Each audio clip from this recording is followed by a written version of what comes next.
Você já reparou quantos pensamentos atravessam sua mente do momento que você acorda até a hora em que vai dormir? Você sabia que uma pessoa pode ter entre 60 e 70 mil pensamentos por dia? E a maioria deles são repetições, lembranças, preocupações. Aí eu te pergunto, se os pensamentos estão sempre mudando, quem é você além deles? O vídeo de hoje é um convite para algo profundo. Liberte-se dos seus pensamentos e veja quem você realmente é. E eu te digo mais, você não caiu aqui por acaso. Esse tema pode te ajudar nesse excesso de pensamentos e descobrir quem você realmente é. Mas antes, eu sugiro que fique comigo até o final. Se esse conteúdo fizer sentido para você e te ajudar em algum momento, inscreva-se no canal, curta esse vídeo. Isso ajuda o YouTube a te entregar mais conteúdos incríveis para a sua expansão. Desde já. Gratidão. 1. A ilusão do eu e a construção da identidade. A maior parte das pessoas vive a vida inteira carregando uma sensação tão íntima que quase nunca é questionada. A sensação de ser um eu. Parece óbvio, não é? Você sente que está dentro do seu corpo, no centro da cabeça, observando o mundo, pensando sobre ele e tomando decisões. É como se existisse um sujeito interno, uma pequena entidade que dirige tudo. Mas será que essa experiência resiste a uma investigação profunda? Quando olhamos de perto, percebemos que esse eu é mais uma construção mental do que uma realidade sólida. É como se a mente tivesse inventado uma história para explicar a continuidade das experiências, e nós a compramos sem questionar. A ciência pode nos dizer que somos inseparáveis do corpo e do cérebro. Um cientista pode afirmar que não existe nada além da atividade neural dando origem à consciência. E ainda assim, subjetivamente, a maior parte das pessoas tem o sentimento de que temos um corpo, mas somos algo dentro dele, um passageiro que dirige de dentro da máquina. Essa dissociação é muito interessante. Pense em como falamos: minha mão, meu corpo, minha mente. Esse vocabulário já revela a dualidade. É como se houvesse um dono invisível que possui tudo isso, mas que não se confunde com o que possui. Essa sensação não é apenas linguística, é vivida. Se você sente dor no joelho, parece haver um sujeito separado que sofre a dor, como se estivesse recebendo-a de fora. Agora, experimente olhar para isso em primeira pessoa. Quando você sente dor, onde exatamente está o sujeito que sofre? Há a sensação física, há as reações mentais, há resistência.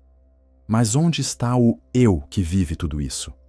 Esse questionamento desmonta a ilusão do sujeito central. A experiência humana comum é de dualidade.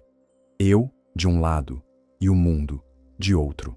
Eu, de um lado, e meu corpo, de outro. Eu, de um lado, e minhas emoções, de outro. Mas se você presta atenção com profundidade, não encontra esse centro sólido. O que encontra são apenas fenômenos acontecendo.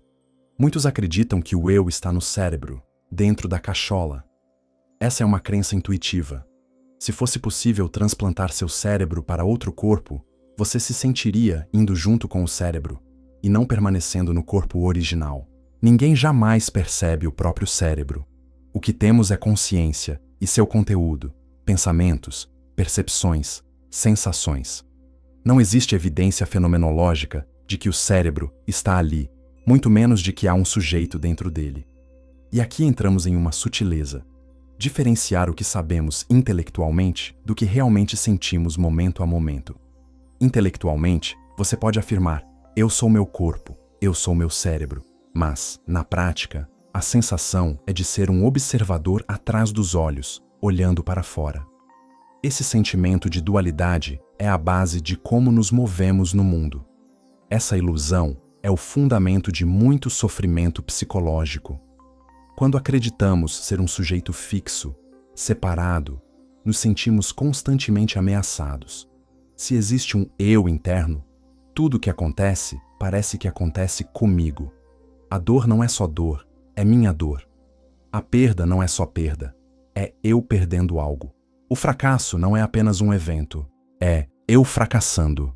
O apego nasce justamente desse erro de perspectiva. A prática da meditação se propõe a investigar essa sensação e ver o que há de real nela. No início, mesmo dentro da meditação, a ilusão continua.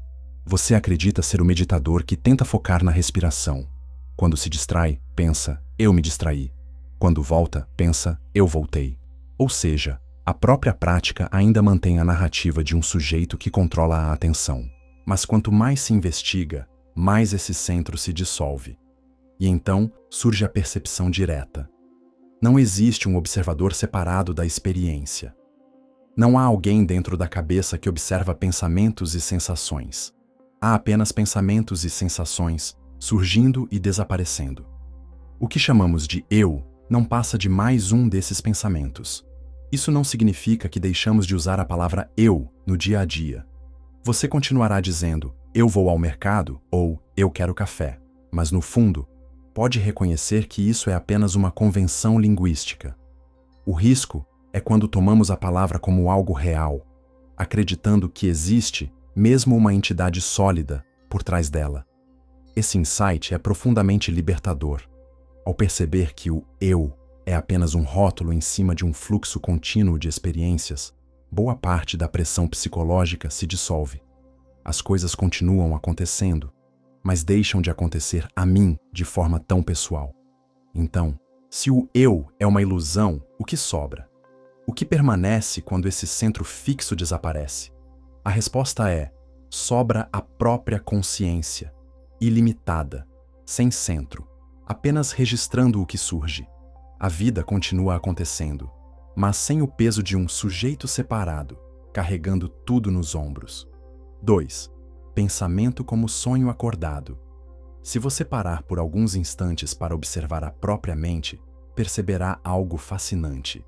Nós estamos pensando praticamente o tempo inteiro. Desde a hora em que acordamos até o momento em que adormecemos, há uma conversa ininterrupta acontecendo dentro de nós. Planejamos o futuro, revisitamos o passado, ensaiamos diálogos, criamos cenários. É como se houvesse uma rádio ligada 24 horas por dia, que não sabemos desligar. Na maior parte do tempo, nem mesmo percebemos que estamos pensando, não é mesmo? Estamos tão envolvidos com as histórias que a mente cria que acreditamos nelas como se fossem realidade. Isso é idêntico ao que acontece em um sonho. Quando você sonha à noite, não percebe que é um sonho. Apenas vive a narrativa como se fosse verdade. Só depois de acordar é que reconhece que tudo aquilo era uma criação mental. Durante o dia, acontece algo parecido. Podemos chamar isso de sonhar acordado. Estamos presentes fisicamente, mas mentalmente estamos em outro lugar. Você pode estar preparando um chá e, ao mesmo tempo, pensando em uma reunião que vai acontecer daqui a 5 dias. De repente, sente ansiedade no corpo, como se a reunião já estivesse acontecendo. Mas, na realidade, nada está acontecendo além do simples ato de mexer a colher na xícara de chá. Esse é um ponto central. Os pensamentos têm o poder de criar estados emocionais intensos sem nenhuma correspondência com o presente. Você pode ficar ansioso por algo que talvez nunca aconteça. Pode se culpar por algo que já passou e não pode ser mudado. Pode se enfurecer revivendo uma discussão que terminou há meses. É como se estivesse constantemente sendo arrastado para dentro de pequenas alucinações privadas. Se olharmos com seriedade, isso é quase uma forma de psicose normalizada. A diferença entre alguém diagnosticado como psicótico, que fala sozinho nas ruas, e nós, que passamos o dia falando conosco, mesmo em silêncio, é apenas uma questão de grau. Estamos todos, em alguma medida, presos em diálogos internos, com pessoas que não estão ali, defendendo-nos de acusações que nunca acontecerão, ou nos preocupando com eventos que talvez nunca venham a existir. A mente cria imagens, cenários, diálogos, e nós entramos neles como se fossem reais. Esse processo não seria tão problemático se não tivesse consequências emocionais. O corpo reage a esses pensamentos como se fossem experiências reais. Basta imaginar uma situação estressante para que o coração acelere, a respiração se altere, a tensão muscular aumente. É como viver em um estado de alucinação contínua. A diferença é que, como todo mundo faz isso, consideramos normal. Mas pare e pense. Quantos momentos do seu dia são realmente vividos em contato com o presente, sem a interferência dessa névoa de pensamentos? Esse fluxo mental constante é a raiz de muito sofrimento. É ele que cria a sensação de eu de forma reforçada. Eu que penso. Eu que sofro. Eu que preciso resolver isso. Eu que preciso pagar contas.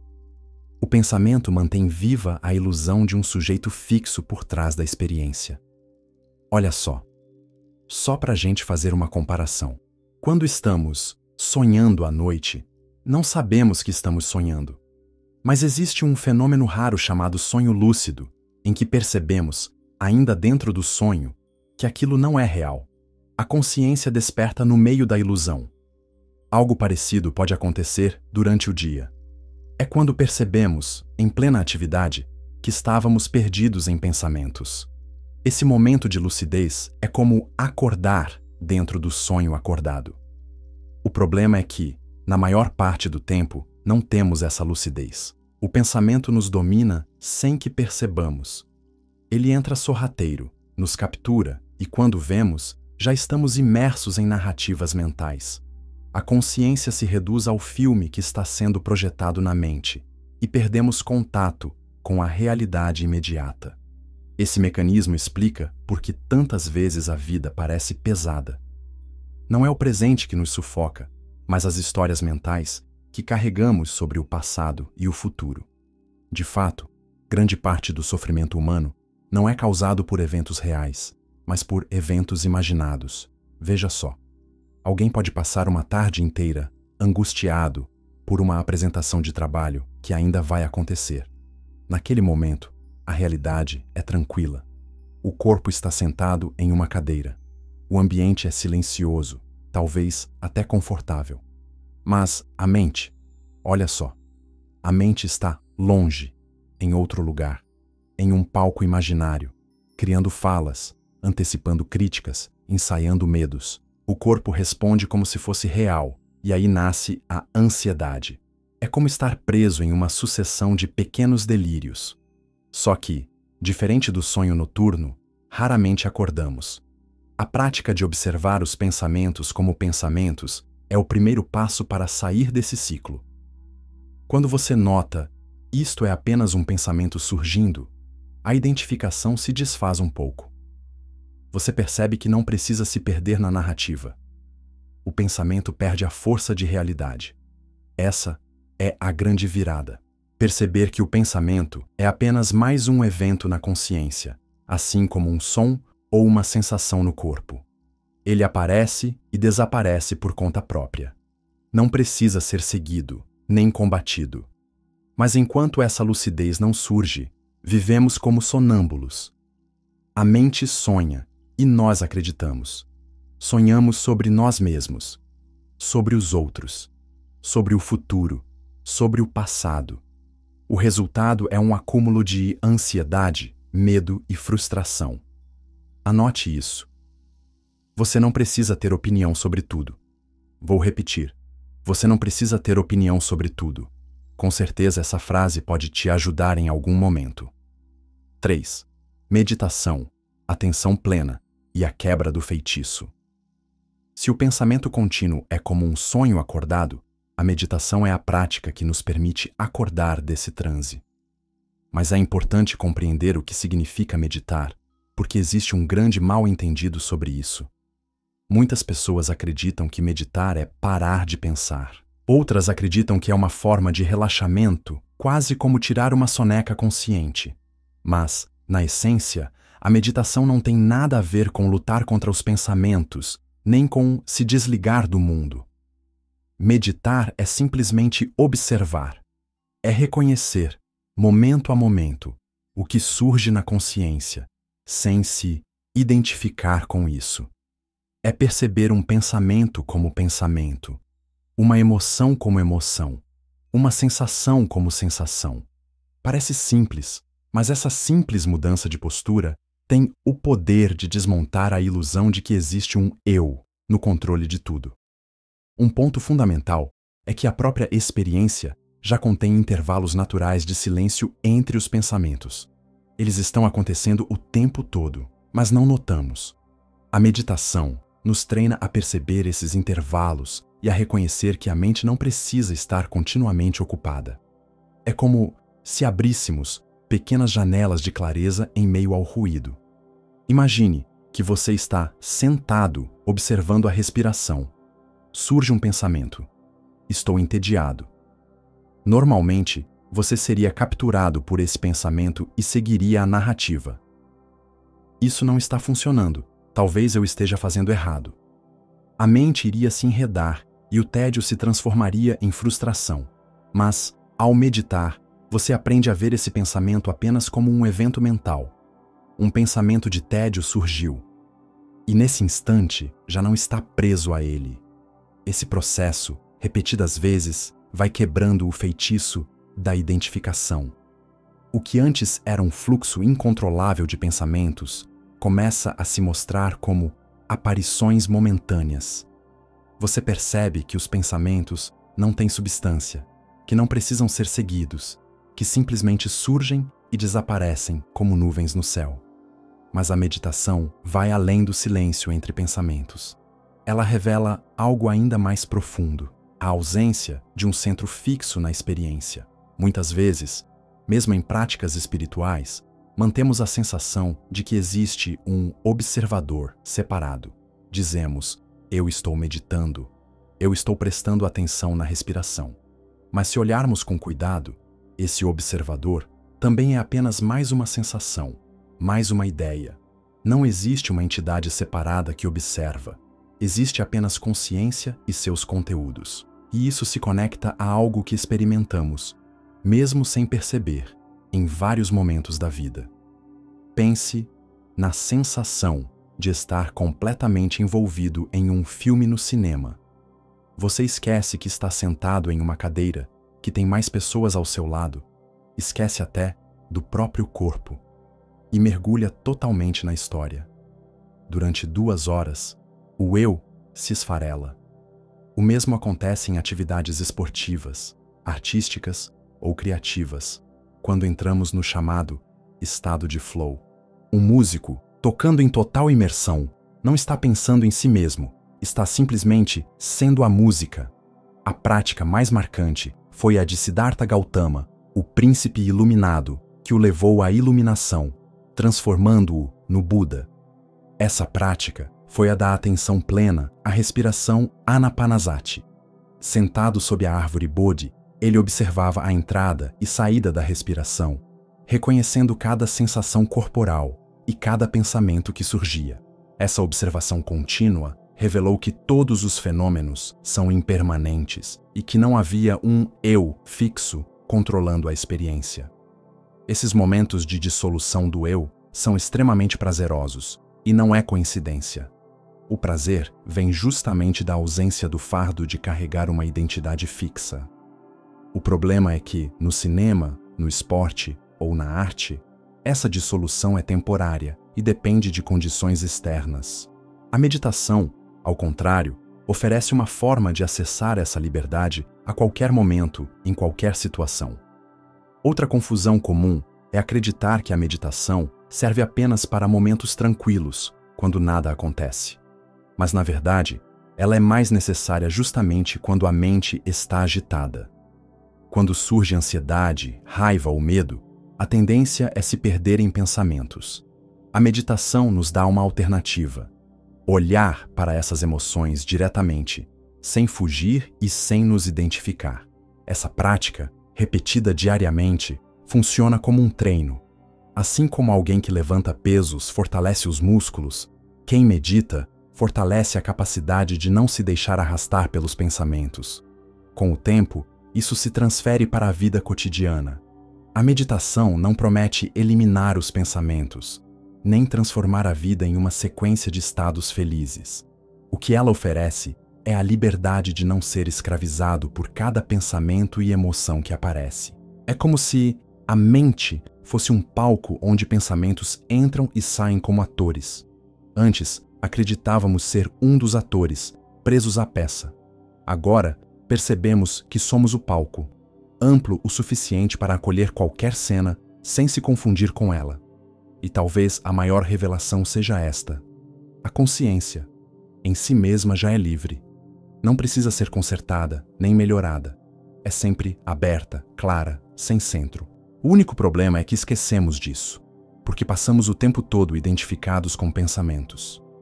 A meditação é simplesmente o ato de lembrar, de novo e de novo, que não somos as histórias que a mente cria. Em outras palavras, meditar é aprender a acordar. 4. Emoções negativas, mindfulness e a dissolução do sofrimento. Todos nós conhecemos bem a força das emoções negativas. A raiva que explode de repente, a ansiedade que aperta o peito, o medo que paralisa. Muitas vezes, essas experiências parecem nos dominar por completo, como se não houvesse saída além de ser arrastado pela correnteza. Só que a meditação e a atenção plena mostram algo surpreendente. As próprias emoções negativas podem se transformar em sinais de despertar. Sim, isso mesmo que você ouviu. Pense na raiva. Quando alguém nos ofende, a reação automática é um turbilhão de pensamentos. Como ele ousa? Eu deveria responder à altura. Isso é inaceitável. O corpo se contrai, o coração dispara, e sentimos que precisamos fazer algo. Mas a pergunta é: quanto tempo essa raiva precisa durar? Não temos escolha quanto ao surgimento dela, mas temos escolha quanto à duração. Há uma diferença imensa entre estar com raiva por 10 segundos e estar com raiva por 10 horas. 10 segundos de raiva talvez não causem grandes estragos, mas 10 horas de raiva podem destruir relações, carreiras e até a própria saúde. Nesse tempo, podemos falar palavras que não podem ser retiradas, tomar decisões precipitadas, cultivar ressentimentos que se cristalizam. A emoção em si não é o problema. O problema é permanecer identificado com ela por muito tempo. A prática de mindfulness atua exatamente nesse ponto. Quando a raiva surge, em vez de reagir automaticamente, podemos reconhecer: um pensamento de raiva está presente. Uma energia intensa está surgindo. Esse simples reconhecimento cria um espaço. E nesse espaço, a emoção começa a se desfazer. Deixamos de alimentá-la com justificativas mentais. A mesma lógica vale para a ansiedade. Normalmente, ela surge de um pensamento sobre o futuro, uma reunião, uma dívida, uma situação que ainda nem aconteceu. O corpo reage como se já estivesse diante do perigo. Mas ao perceber que aquilo é apenas um pensamento, um filme mental projetado, podemos soltar a identificação. Nesse instante, a ansiedade perde parte do seu poder. Essa capacidade de reconhecer pensamentos e emoções como aparições transitórias é um verdadeiro superpoder, porque, ao contrário do que muitos pensam, não precisamos esperar que o conteúdo da experiência mude para encontrar alívio. Não precisamos que a situação externa melhore, nem que o sentimento desapareça completamente. Basta perceber que não existe um eu sólido no centro da emoção. Existe apenas a emoção acontecendo, dentro de uma consciência ampla. É como se estivéssemos em uma tempestade. Antes, acreditávamos ser a tempestade. Agora, reconhecemos que somos o céu no qual a tempestade acontece. A tempestade ainda existe, mas já não nos define.